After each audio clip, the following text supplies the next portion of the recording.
Chapitre 5. Constante d'acidité d'un couple acide-base. Quentin, produit ionique de l'eau. Premièrement, autoprotolyse de l'eau. La réaction d'autoprotolyse de l'eau est H2O liquide plus H2O liquide donne H3O plus aqueux plus H- aqueux. Pourquoi appelle-t-on autoprotolyse de l'eau? Tout simplement parce que cette molécule va fournir un ion H+ à cette autre molécule.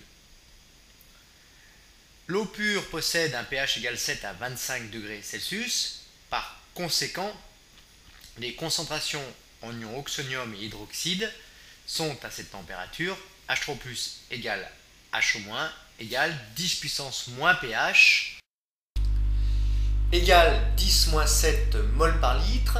La réaction d'autoprotolyse de l'eau est très limitée. Son taux d'avancement final, taux F, est très inférieur à 1. 10-7 mol par litre, c'est 1/10 de millionième de mol par litre. Produit ionique de l'eau Ke, la constante d'équilibre notée Ke, correspondant à l'autoprotolyse de l'eau, est appelée produit ionique de l'eau. À 25 degrés Celsius, eh bien, on a cette autoprotolyse de l'eau qui donne un produit ionique qui est égal au produit des concentrations de H3O+ par H-, c'est-à-dire 10-7 fois 10-7, 10-14. Le pKe égale moins log de Ke est égal à 14. Unité les concentrations en mol par litre, le produit ionique comme toute constante d'équilibre est sans unité. Ke ne dépend pas des espèces chimiques en solution aqueuse, mais uniquement de la température. Plus la température est élevée, plus le choc entre les molécules d'eau est importante, et plus la valeur de Ke est importante, parce que plus il y a production de H3+ et de H-. Quelle est maintenant la relation entre pKe, pH et concentration en ion H-? pKe moins log de Ke, moins log de H3+ fois H-, l'équilibre, égale moins log de H3+, moins log de H-, moins log de H3+, c'est égal au pH, donc pH égale pKe plus log de H-. Donc H- égale 10 puissance pH moins pKe. Bon, l'exemple simple, si H- égale 10-4 mol par litre, ben cette relation que vous pouvez démontrer, qui n'est pas à apprendre, hein, eh bien, va nous donner la valeur de pH. pH égale pKe plus log de H-, c'est-à-dire 14 plus log de 10-4, 14 moins 4 égale à 10. Solution chimiquement neutre, acide et basique. Toute solution est électriquement neutre, mais toute solution n'est pas chimiquement neutre. Qu'est-ce que signifie une solution neutre chimiquement? Eh bien, elle est neutre chimiquement si la concentration en H3+ égale la concentration en H-. C'est par exemple le cas de l'eau pure. pH égale pKe plus log de H-, donc pKe moins pH, puisque H- égale H3+, ce qui nous donne pH égale 1/2 de pKe. Dans une solution acide, la concentration en H3+ est plus grande que la concentration en H-, donc le pH est plus petit que 1/2 de pKe. Dans une solution basique, eh bien, c'est l'inverse. H3+, concentration inférieure à concentration en H-, donc pH plus grand que 1/2 de pKe. Prenons un exemple simple. Si pKe égale 14 dans une solution acide, H3O+, concentration plus grande que concentration en H-, donc le pH est inférieur à 1/2 de 14, c'est-à-dire 7. Dans une solution basique, eh bien, c'est l'inverse. Le pH, lui, est supérieur à 7. Et dans une solution neutre, eh bien, pH égale 1/2 de pKe, 1/2 de 14, ça fait pH égale 7. Constante d'acidité Ka d'un couple acide-base. Définition. Soit un couple acide-base HA- dont la réaction avec l'eau est HA plus H2O donne un- plus H3O+. La constante d'équilibre, K, appelée constante d'acidité de ce couple, est K égale concentration en A- fois concentration en H3+ sur H, concentration en H. La concentration en eau n'intervient pas puisque l'eau est le solvant.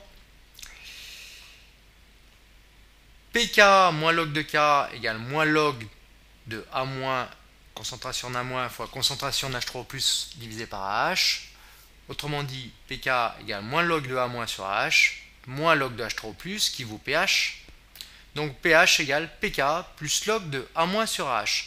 Voilà la relation entre le pH, le pK d'un couple acide-base, et puis le log de la concentration en base sur la concentration en acide conjugué. Diagramme de prédominance et de distribution. Zone de prédominance des espèces. Si l'acide et la base conjuguée ont la même concentration, A- sur AH égale 1, log de 1 égale 0, donc pH égale pK. Si le pH est plus grand que le pK, la base du couple est l'espèce prédominante. Si pH inférieur à pK, l'acide est l'espèce prédominante. Voici le diagramme de prédominance. De 0 pH, unité pH à pH égale pK, eh bien c'est l'acide qui prédomine, sa concentration AH est plus grande que la concentration en A-. À pH égale pK, eh bien l'acide et la base sont à la même concentration. Et de pH égale pK à pH égale 14, eh bien l'acide a sa concentration inférieure à la base. C'est la base qui prédomine. Exemple, diagramme de prédominance du couple HIND, IND-, acide-base. Le pK vaut 4,8.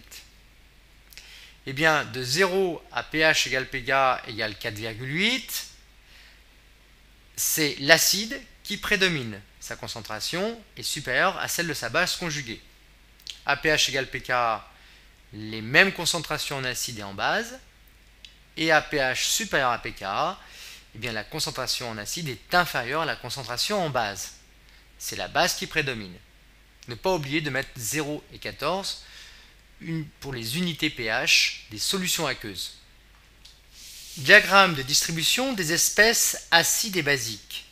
Le diagramme de distribution des espèces acides et basiques représente les pourcentages de l'acide et de sa base conjuguée en fonction du pH de la solution. Dans cet exemple, nous avons le couple AH- avec un pK de 7,3. Quand pH égale pK, il y a autant d'acide que de base. Donc, à cet endroit-là, pour 50% d'acide qui est représenté en rouge, eh bien on a à ce moment-là 50% de base. Pour pH compris entre 4 et 5,5 environ, il y a 100% d'acide et environ 0% de base. En fait, il y a très très peu de base et évidemment, l'acide est prépondérant, prédominant.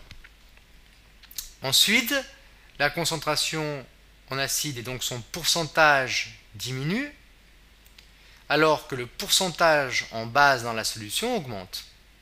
À cet endroit-là, c'est du 50-50. Puis, la concentration en base augmente, donc son pourcentage augmente, jusqu'à atteindre 100% à partir de pH environ égal à 9. En réalité, même par forte prédominance de l'acide, il reste toujours un tout petit peu de base. De même que dans la zone de prédominance de la base, il reste toujours un tout petit peu d'acide en solution aqueuse. Indicateurs colorés. Les indicateurs colorés sont constitués par des couples acide-base. Les espèces conjuguées ont des teintes différentes. Pour pH inférieur à pK-1, l'indicateur coloré a sa teinte acide. Et pour pH supérieur à pK+1, l'indicateur coloré a sa teinte basique. Indicateurs colorés. Les indicateurs colorés sont constitués par des couples acide-base. Les espèces conjuguées ont des teintes différentes. Si pH inférieur à pK-1 environ, l'indicateur coloré a sa teinte acide. Et si pH est supérieur à pK1+1, l'indicateur coloré a sa teinte basique. Et entre les deux, l'indicateur coloré a sa teinte intermédiaire. Prenons l'exemple du bleu de bromothymol. Pour pH compris entre 0 et 6, le bleu de bromothymol a sa teinte acide, c'est-à-dire teinte jaune. Pour le pH compris entre 6 et 7,6, il a une teinte verte. Et pour ici un pH compris entre 7,6 et 14, il a une teinte bleue. On utilise des indicateurs colorés comme par exemple dans les dosages colorimétriques que nous verrons plus tard.